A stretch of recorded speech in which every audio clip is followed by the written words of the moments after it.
tutorial untuk pembuatan kaligrafi menggunakan semen mortar di salah satu masjid di Aceh Singkil, Masjid Ar-Rahman, dengan menggunakan hot putih dengan ornamen Turki. Banyak digunakan dengan motif DRC dan sekarang dengan menggunakan semen mortar. Ini guys cara pembuatannya secara simpel yang sudah dibuat mal.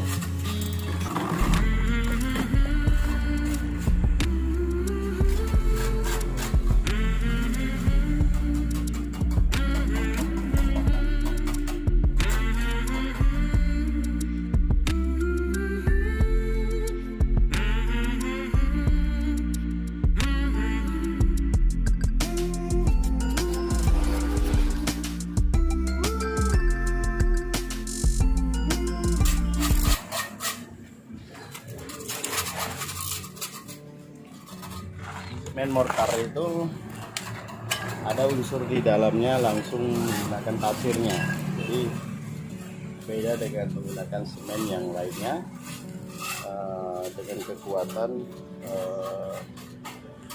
yang sangat signifikan dengan semen Andalas atau semen padan yang lainnya. Ini sudah hampir 70% untuk pembuatan kaligrafi.